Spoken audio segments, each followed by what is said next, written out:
गांव के लालची पंडित। मालपुर के एक छोटे से गांव के पंडित रामदीन का बड़ा नाम था।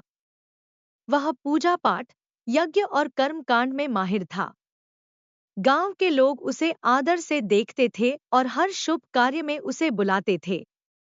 लेकिन रामदीन का असली चेहरा कुछ और था।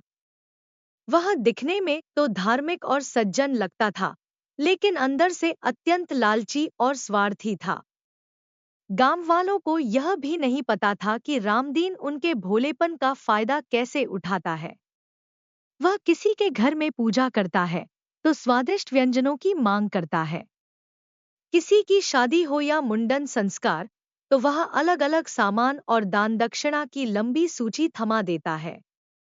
अगर किसी गरीब को पूरी तरह से न कर पाता है, तो वह उसे धमकी देता है और कहता है, अगर मेरी बात नहीं मानी तो घर से सुख शांति चली जाएगी। और एक दिन वो नौबत आ ही गई। गांव का एक गरीब किसान मोहन अपनी बेटी की शादी की तैयारी कर रहा था। वह बड़ी मेहनत से साधारण व्यक्ति। जब उन्होंने पंडित रामदीन से शादी का दिन निकालने को कहा, तो पंडित ने कहा, तुम्हारी बेटी की शादी सफल होगी जब तुम मुझसे 10 मन चावल, 5 किलो घी और 500 रुपए उधार दोगे। मोहन के पास इतना सब कुछ देने की क्षमता नहीं थी। उन्होंने कहा, पंडित जी, मैं बहुत गरीब हूं, कृपया कुछ कम कर दीजिए। रामदीन ने कहा, धर्म का काम है, इसमें कोई समझौता नहीं होता। अगर इतना नहीं दे सकता तो मैं पूजा नहीं कर सकता। मोहन की ये बात गांव के अन्य लोगों तक पहुंची। धीरे धीरे सभी को पता चला कि पंडित रामदीन ने उनके साथ भी ऐसा किया है।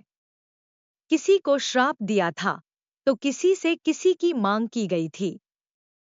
गांव के बुजुर्गों ने बैठक की और तय किया कि अब इस लालची पंडित की सच्चाई सबके सामने लानी होगी। गांव के लोगों ने एक योजना बनाई। अगली पूजा के दौरान जब पंडित रामदीन ने दक्षिणा की मांग की, तो गांव के लोगों ने उसकी हरकतों को सबके सामने कर दिया। उन्होंने बताया कि रामदीन ने लोगों पर धर्म के नाम पर लूटा है। इससे गांव के लोग नाराज हो गए, पंडित का बहिष्कार करने लगे। बहिष्कार के बाद रामदीन के पास कोई काम नहीं बचा। वह अकेला और निराश हो गया। कई दिनों तक भूखा रहने के बाद गांव वालों ने रामदीन को छूट दे दी। रामदीन ने कहा, मुझे मेरे लाल ने अंधा बना दिया था। अब मैं दिल से धर्म की सेवा करूंगा। मुझे माफ कर दो।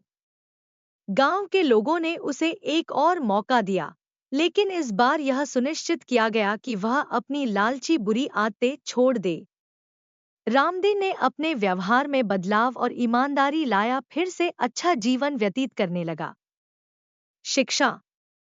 यह कहानी सिखाती है कि लालच हमेशा विनाश का कारण बनता है। सच्चा धर्म निस्वार्थ सेवा हमारा कर्तव्य है, हमें इसका पालन करना चाहिए।